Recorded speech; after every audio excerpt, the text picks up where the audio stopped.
E em cidade pequena, algumas vezes as pessoas não entendem que o fato da pessoa ter depressão não quer dizer que ela deixou de ser crente, não é verdade?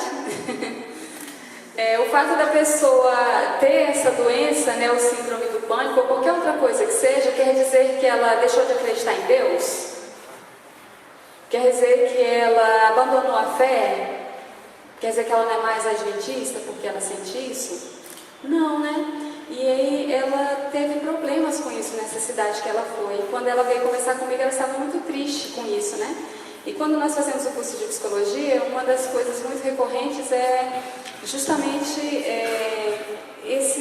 ainda existe na sociedade um certo preconceito com as doenças que não são doenças físicas, que são psicológicas. Por exemplo, alguém tem problema em dizer que está com febre, ou que está tossindo, que está gripado, ou que está se sentindo mal, com dor na coluna? Alguém tem problema em dizer isso? Não, né? Alguém tem problema em dizer o que você tem? Não, estou com uma dor na garganta, né? Agora, quando a pessoa tem, por exemplo, depressão, ou quando ela tem esquizofrenia, ou quando ela tem algum outro problema psicológico, não é mais delicado ela dizer o que ela tem? E algumas pessoas nem gostam de dizer, porque tem medo do que vão ouvir, né? De qual vai ser a reação das pessoas. Ah, porque ela tem depressão, né? A fulana é depressiva. Então já se torna algo assim pejorativo, não é verdade? Quando não é. Na verdade, a depressão, ela tem várias causas, né? Então, psicologicamente é complicado você tratar desses temas, e é complicado também você assumir que tem algum desses problemas, né, psicológicos. E aí eu trouxe para discutir com vocês apenas 2 temas dentro de saúde emocional, que são os problemas mais recorrentes, mais atuais, mais tratados, né? Aqui com o pessoal da igreja, às vezes eu discuto esses 2 temas também de vez em quando. Pode passar, Renata, por favor. O primeiro deles é sobre ansiedade. Aí aqui tem uma definição, né, de ansiedade, que a ansiedade é um distúrbio emocional, é um sentimento de insegurança, e não é uma insegurança assim qualquer, é uma insegurança intensa mesmo, como se você tivesse um perigo iminente, né? Um perigo muito próximo a mim, e eu sinto essa grande insegurança. Mas é só isso que é a ansiedade? Não. Porque ela está presente na vida de todos nós. Quem nunca teve medo aqui? Levanta a mão. Eu vou até baixar a minha. Quem nunca teve medo? Qualquer que seja o medo. Quem nunca teve? Então todo mundo tem. E todo mundo já teve medo de alguma coisa. Hoje eu conversando com uma amiga minha, ela disse que tem medo de ter medo. É um medo também, não é verdade? Ela tem medo de ter medo quando ela chega em alguma situação, né? Então isso está presente na vida de todo mundo. E o medo é, antes de tudo, um utensílio assim, muito importante para nós, porque o medo, ele inclusive nos afasta de coisas perigosas, não é verdade? Então você tem medo, você vê que uma coisa é perigosa, por exemplo, uma montanha-russa, né? Sei que tem gente que adora, né? Você tem medo daquilo, você não vai, né? Não vou nisso não, acho que isso não é seguro. Então o medo, às vezes, ele pode até te livrar, né, de alguma situação perigosa. Então o medo está presente, ele é normal, todo mundo tem, mas a ansiedade, ela se torna patológica quando o seu grau estiver desmedido em relação a uma situação. Então tudo tem um limite, né, uma medida. Quando passa disso, aí já se torna algo que deve ser trabalhado. Isso não quer dizer também, agora porque eu sou ansioso demais, não tem jeito para mim. Muito pelo contrário, né? Tem jeito sim. Então a ansiedade, ela se torna patológica quando acontece isso, né? E você perde o controle da situação. O medo, ele te domina tanto, mas tanto, que você não consegue mais nem raciocinar direito, na verdade, não consegue nem pensar direito, não consegue nem colocar seu pensamento na realidade. Você quase que se desapega da realidade, tanto medo que você tem. Eu já atendi uma pessoa que ela tinha tanto medo, que ela não tinha uma vida normal. Ela não dormia direito, porque ela escutava barulhos. Tudo que ela escutava na rua, ela achava que era na casa dela. E ela levantava a noite inteira para verificar as portas. A casa dela, ela transformou quase que numa prisão. Ela botou grades, cadeados, tinha porta, portão, que é cerca elétrica, né? Tudo aquilo ela colocou na casa dela. O quarto dela, ela entrava, fechava a porta também com a chave. Então, assim, muitas chaves, muitas portas, muitas grades, muitos portões, muito tudo. Então, a casa dela se tornou uma prisão para ela mesma, né? Então, o medo dela já era um medo desmedido. E chegava a um ponto que ela sentia tanto medo que ela começava a sentir falta de ar. Não sei se você já tiver essa sensação de você pensar que você está respirando e quando você se dá conta disso, você começa... Será que eu estou respirando mesmo? Acho que estou cansada, né? Então, a pessoa ansiosa, ela, às vezes, ela passa por isso, né? Ela percebe, é igual uma pessoa que percebe o coração batendo, né? Nosso coração está batendo, né? Nossos órgãos estão trabalhando, mas a gente nem se dá conta disso, né? Assim como eu estou respirando, eu nem me dou conta disso, não estou pensando nisso que eu estou respirando, né? Mas a pessoa ansiosa, até isso, ela percebe, né? Que ela está, ai meu Deus, eu estou respirando, acho que eu estou com falta de ar, né? E essa pessoa que atendia, ela ficava desse jeito. Às vezes eu estava falando com ela, ela dizia, ai Janaína, eu acho que eu vou morrer, estou com falta de ar. Eu, não, calma, você não está com falta de ar, você não tem nada, calma, vamos continuar conversando. De fato, ela não tinha nada, né? Eu sabia que era sua ansiedade. Então, a ansiedade, ela pode se tornar desmedida, né, em relação a uma situação. E nós chamamos de distúrbio de ansiedade quando essa ansiedade ou essa preocupação está presente na maioria dos dias por pelo menos aí um semestre, por pelo menos um mês. Aí nós chamamos isso de ansiedade, podemos classificar isso como uma ansiedade. Então, o fato de você ter medo, ou de você ter aquela apreensão por algo que está iminente, isso é normal, todos nós temos durante o nosso dia a dia, mas isso não se configura como um distúrbio de ansiedade, né? Pode passar, Renata, por favor. E o próximo tópico que também nós vamos discutir é sobre depressão. Depressão é muito falada, né? Tem depressão infantil, uma revista que eu li, ela falava só sobre depressão infantil, esqueci qual é o título dela. Acho que era uma nova escola. Ela trazia o problema da depressão infantil. Então, a depressão está muito presente nos nossos dias. Eu sempre que eu vou falar sobre depressão, eu sempre digo que depressão não tem a ver com religião, porque eu vejo muita confusão dentro da igreja em relação a isso, e as pessoas sofrem muito, principalmente quem tem depressão, porque algumas pessoas podem pensar, o que eu falei anteriormente, né, que depressão não é coisa de cristão, que cristão não pode ter depressão. Isso não é verdade. Depressão é uma doença e ela deve ser tratada, e tem tratamento e a pessoa pode levar uma vida normal. Então, para afirmarmos que uma pessoa tem depressão ou que está deprimido, nós temos que afirmar que essa pessoa ela se sente triste a maior parte do dia, quase todos os dias, não tem prazer, interesse pelas atividades que apreciava, não consegue ficar parada, pelo contrário, movimenta-se mais lentamente que o habitual. A pessoa ela perde o interesse pela vida, perde o sentido, o significado da vida. Não sei se vocês já viram uma pessoa depressiva. Alguém já viu alguém depressivo, alguém deprimido? É triste mesmo, né? Eu já visitei uma amiga psicóloga também, fazia mestrado junto comigo, e ela estava exatamente no período da depressão.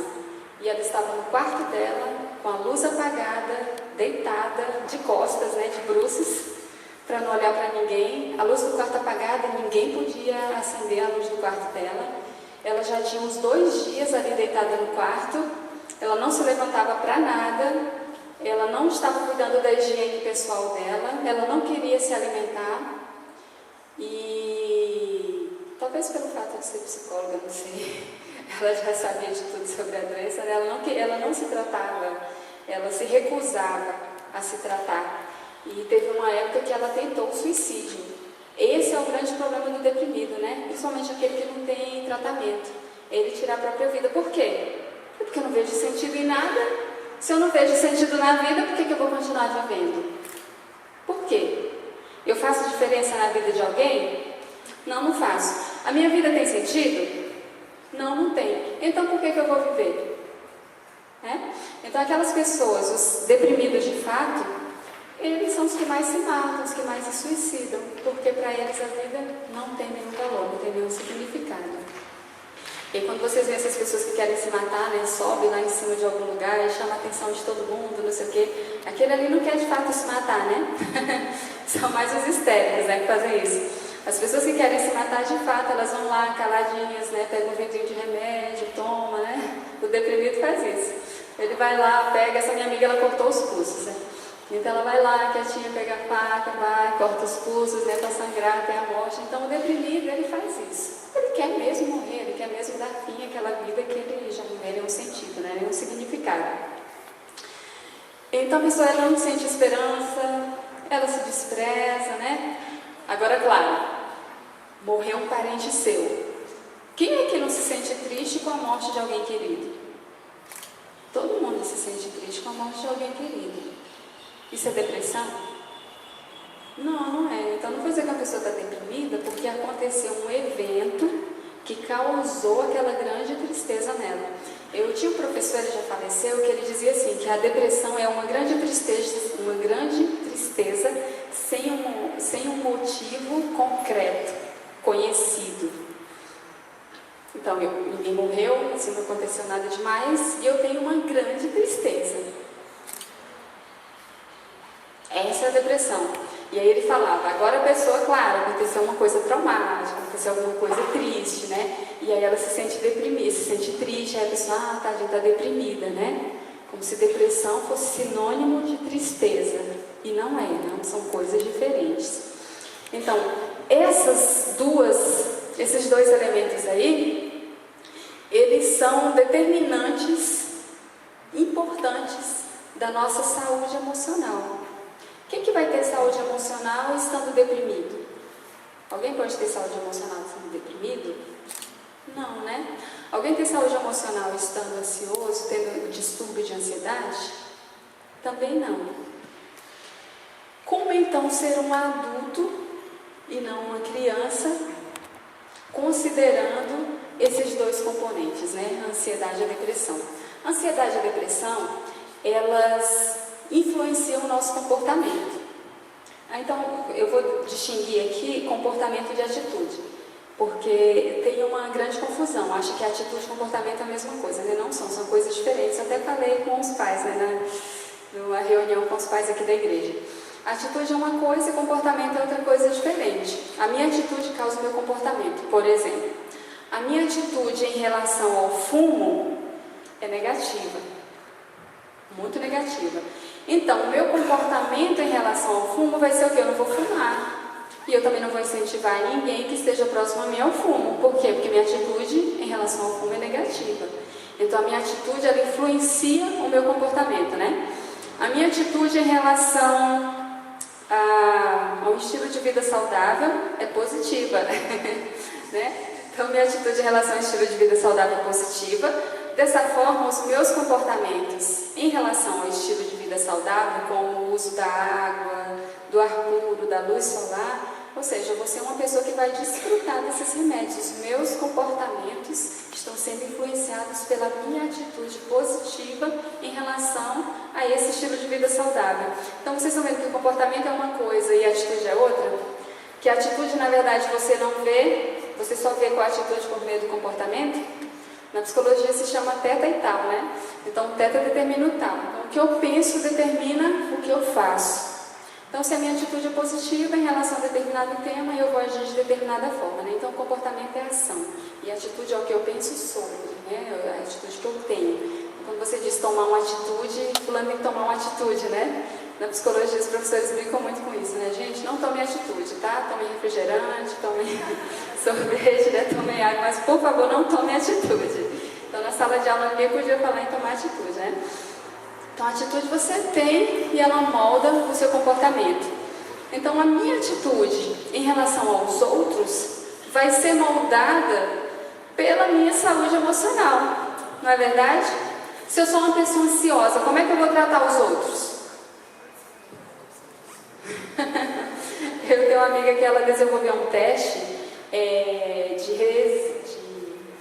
resistência à frustração. E eu acho que esse é um dos exemplos do teste. Deixa eu ver. Bom, enfim, acho que eu vou falar. Nesse teste dela, por exemplo, eu estou numa festa. Acabei de chegar na festa. E eu coloquei uma roupa assim maravilhosa para ir para essa festa. E eu acabei de chegar, estou aqui com a pessoa que está me acompanhando. E aí eu entro nessa festa e chega alguém que está conversando comigo, e está com um copo assim de suco de uva, né, conversando comigo. Minha roupa é clara. E aí essa pessoa, por uma distração, ela tropeça e derrama isso na minha roupa. Qual vai ser a minha reação em relação a isso? Vai ser uma relação agressiva ou eu vou levar aquilo no amor? Esse teste dela é um teste de resistência à frustração, que avalia, claro, a agressividade também, né? Estou vendo aqui que eu tenho 4 minutos. Então, qual seria a nossa atitude diante de uma situação como essa? De uma frustração como essa? Nossa, eu estava tão bem, né? No início da festa, não aproveitei nada. Minha roupa é tão bonita, né? Nova. Acabei de chegar na festa.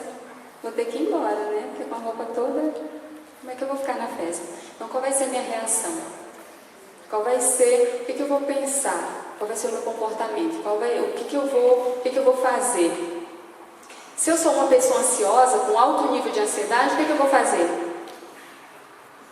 Vocês acham que eu vou fazer se eu sou uma pessoa muito ansiosa? Exatamente. Eu vou chorar, né? Eu vou embora, eu vou xingar a pessoa, né? Eu vou perder a linha, né? Eu posso até bater na pessoa, então xingar. Mas como é que você faz uma coisa dessa e presta atenção, não é verdade? Então eu vou ter uma série de comportamentos que eu não teria se eu tivesse as minhas emoções sob controle. Se eu tivesse minhas emoções sob controle, certamente eu teria uma reação diferente. E aí eu coloquei aqui no último slide, pode passar, Renata, por favor. Eu coloquei aqui no último slide 4 tópicos. O primeiro deles inclusive a Bíblia fala sobre isso, né? Você é responsável por você. Quantas vezes acontecem algumas coisas conosco que nós colocamos a culpa no outro? Né? Quem foi a primeira a fazer isso? Eva, né? Então ela foi comer a maçã, Senhor, mas foi a serpente que me enganou, né? E ela me enganou e aí eu peguei e comi. Então a culpa foi dela, não foi minha. E aí vem o Senhor e pergunta, mas Adão, o que você fez? Ele, Senhor, a mulher que tu me deste, né? A mulher que tu me deste, então foi ela que fez com que eu fizesse isso. Se fosse eu sozinha, assim, eu não faria, mas como ela, né? Ela me ofereceu isso daí, foi eu comi. Né? Então nós temos essa tendência de sempre querer colocar a culpa no outro, não é verdade? É uma tendência natural nossa, colocar a culpa no outro. Por que você fez isso? Não, foi porque fulano ele me chateou muito. Se eu não tivesse feito isso, eu não teria dito o que eu disse para ele. Porque você diz coisas horríveis para alguém. Não, mas também, olha o que ele fez. Ele me disse isso, então ele estava merecendo. Por isso que eu falei tudo isso para ele. Então você é responsável por você mesmo. E pessoas maduras sabem controlar seus sentimentos, sabem controlar seus pensamentos. Salomão é que diz, né, que como uma cidade derrubada, como uma cidade sem muros, né, derrubada assim, é um homem que não consegue controlar seus próprios instintos, seus próprios pensamentos. É muito fácil colocar a culpa no outro. Difícil é assumir que você mesmo é responsável pelos seus atos, pelo que você faz. É mais fácil colocar a culpa no meu pai, na minha mãe, no meu amigo, no meu esposo, na minha esposa, nos meus filhos, em qualquer outra pessoa, do que assumir eu que fiz essa escolha. Não importa se foi alguém que disse vai que é bom, vai que é bom, vai que é bom, e você vai, né? Quem é o culpado? É quem te disse vai que é bom? Não. Ser adulto emocionalmente é assumir que foi você que tomou a decisão de ir. A escolha é sua. Você poderia não ter ido, poderia ter escolhido não ir. Maturidade emocional. Acabou o tempo. Maturidade emocional tem a ver com isso. Eu sou madura à medida que tanto eu assumo os meus atos, quanto eu não construo pessoas irreais. Alguns de nós, às vezes, conhece pouco alguém, mas você já tem uma visão dessa pessoa como se ela fosse altas coisas, né? E à medida que o tempo vai passando, você vai descobrindo quem de fato é essa pessoa. E aí você diz, não, mas você não é a mesma pessoa que eu conheci. Você mudou muito. Será que foi a pessoa que mudou muito? Ou foi você que construiu nela uma pessoa que ela não era? Você conheceu aquela pessoa tem o quê? 1 semana, 2 semanas. E aí depois de 1 ano você diz, nossa, como você mudou. Quando eu te conheci, será que conhecia mesmo? Então nós temos essa tendência aqui de fechar a Gestalt, né? Fechar a Gestalt os pontos, os gaps com aquilo que nós mesmos queremos. E depois nós cobramos das pessoas o que elas não são, o que nós colocamos para elas serem. Ser madura emocionalmente é você reconhecer e aceitar as pessoas como elas são, e não como eu quero que elas sejam. Então, se eu te amo pelo que você é, sabendo quem você é, com todos os seus defeitos, com todas as suas qualidades. Tanto que, quando pergunta assim, por que você ama fulano?